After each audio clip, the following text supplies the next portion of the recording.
আমি ববিতা। দেখছেন আমার কলকাতা, আমার শহর, আমার কণ্ঠ।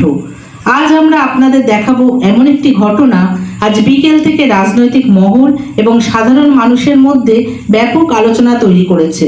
পশ্চিমবঙ্গের প্রাক্তন মুখ্যমন্ত্রী মমতা ব্যানার্জি যখন দিল্লিতে গুরুত্বপূর্ণ রাজনৈতিক কর্মসূচিতে ব্যস্ত, ঠিক সেই সময় কলকাতায় তার বাসভবনের সামনে দেখা যায় সিআইডির একটি দলকে। সূত্রে জানা যাচ্ছে বিকেল প্রায় 3টে থেকে 4টের মধ্যে সিআইডির কর্মকর্তারা মমতা ব্যানার্জির বাড়ির সামনে পৌঁছান। প্রথমে তারা বাড়ির বাইরে অবস্থান করেন। সেই সময় এলাকায় উপস্থিত মানুষজনের মধ্যেও কৌতূহল তৈরি হয়। কিছুক্ষণ পর দেখা যায় সিআইডি কর্মকর্তারা বাড়ির ভেতরে প্রবেশ করছেন। এরপর শুরু হয় জল্পনা। কেন তারা এসেছে, কি কারণে এই সফর, কতক্ষণ থাকবে, এমন নানা প্রশ্ন ঘুরতে থাকে। তবে এই মুহূর্তে একটি বিষয় স্পষ্ট করে বলা দরকার, সিআইডির এই সফরের কারণ সম্পর্কে কোনো আনুষ্ঠানিক বিবৃতি এখনো প্রকাশ করা হয়নি। ফলে বিভিন্ন মহলে আলোচনা থাকলেও নিশ্চিন্তভাবে কোনো সিদ্ধান্তে পৌঁছানো সম্ভব নয়।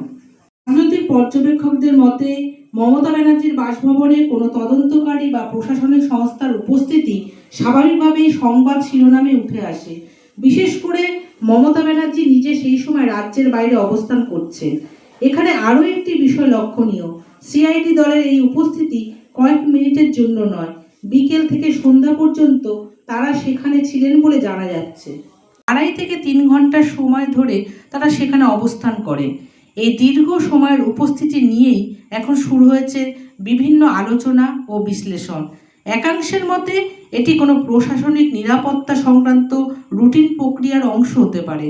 অন্যদিকে রাজনৈতিক মহলের আরেকটি অংশ মনে করছে বিষয়টির পেছনে আরও গুরুত্বপূর্ণ কোনো কারণ থাকতে পারে।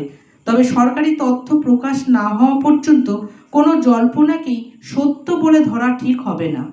দীর্ঘ সময় অবস্থানের পর অবশেষে সিআইডির কর্মকর্তারা বাড়ি থেকে বেরিয়ে আসছেন।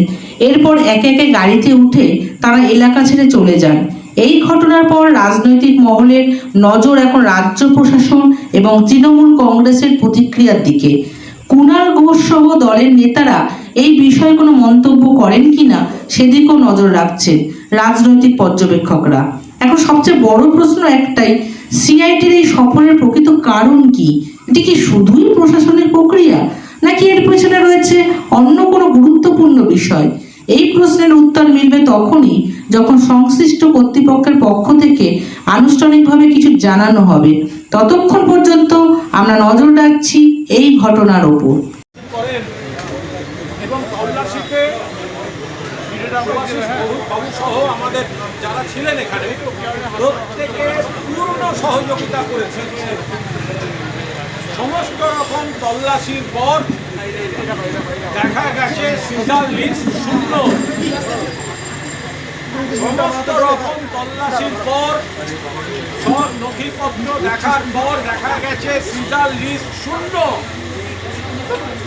এর মাঝখানে আইনজীবী কল্যাণ বন্দ্যোপাধ্যায় এসেছিলেন, বিধায়ক মদন মিত্র এবং আমরা এখানে পৌঁছই, যেরকম আমরা আসি। আমাদের সিআইডি তখন ভেতরে ঢুকতে আপত্তি করে, কারণ তল্লাশি চলছে। কিন্তু এই যে দীর্ঘ তল্লাশি, সেখানে সুভাষিস বাবু সহ বাকিরা পূর্ণাঙ্গ সহযোগিতা করেন এবং সেই সহযোগিতার পর দেখা যায় সিজার লিস্ট শূন্য। তাহলে এমন কি দরকার ছিল যে মমতা বন্দ্যোপাধ্যায় রোজ এখানে বসেন, রোজ ইচ অ্যান্ড এভরিডে,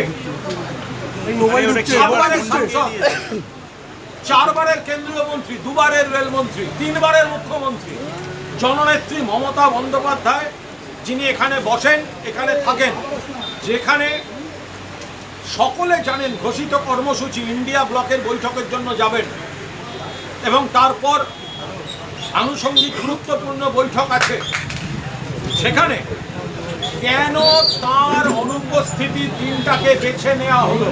তাহলে তদন্তটা মূল উদ্দেশ্য, নাকি মমতা বন্দ্যোপাধ্যায়ের পোস্টাল অ্যাড্রেসে রাষ্ট্রশক্তি পুলিশ ঢোকাচ্ছে, এটা জাহির করাটা মূল উদ্দেশ্য? আর যদি এত তথ্যের, এত ইনফরমেশনের ভিত্তিতে প্রাক্তন মুখ্যমন্ত্রীর বাড়ি তল্লাশি হলো, তাহলে সিজার লিস্ট শূন্য কেন? তাহলে সিজার লিস্টটা শূন্য কেন? আপনারা যে তদন্তে এসেছিলেন সিজার লিস্ট শূন্য দেখিয়ে গেছে। আমরা আবার বলছি, মমতা বন্দ্যোপাধ্যায়ের অনুপস্থিতিতে একজন মহিলা নেত্রী এবং প্রাক্তন মুখ্যমন্ত্রী, একটা সময় দেশের একমাত্র ছিলেন, তার উচ্চতার জাতীয় এবং আন্তর্জাতিক পরিচিত বাঙালি মহিলা নেত্রী হয়তো 1 মাস হয়েছে নানাভাবে তাকে বিরোধী দলের, তার দলকে বিরোধী শিবিরে পাঠিয়ে দেওয়া হয়েছে, কিন্তু তারপর থেকে যেটা চলছে একটা ভয়ঙ্কর প্রতিহিংসা, এবং আজকে সেটা সব রকম সৌজন্যের সীমা অতিক্রম করে দিল। মাননীয়া মমতা বন্দ্যোপাধ্যায় যেখানে থাকেন, যেখানে রোজ বসেন, মানুষের সঙ্গে দেখা করেন, নেতাদের সঙ্গে দেখা করেন, তিনি দুদিনের জন্য নেই। সারা পৃথিবী জানে কেন নেই এবং কোথায় আছেন, সেটা জানার পরেও উপস্থিতিতে তার বাড়িতে তল্লাশির নামে পুলিশ ঢোকানো হলো। এটা বাংলা রাজনীতিতে একটা কুৎসিত নিদর্শন হয়ে রইল, এবং এটা যে কত বড় প্রহসন ছিল এবং প্রতিহিংসা ছিল তার প্রমাণ হচ্ছে সিজার লিস্ট শূন্য। ভিডিওটি ভালো লাগলে লাইক করুন, সাবস্ক্রাইব করুন, শেয়ার করুন এবং ফলো করতে ভুলবেন না। আপনাদের এলাকার খবর, ছবি ও ভিডিও হোয়াটসঅ্যাপ করুন। আপনার খবরই পৌঁছে যাবে সবার কাছে। আমার কলকাতা, আমার শহর, আমার কণ্ঠ।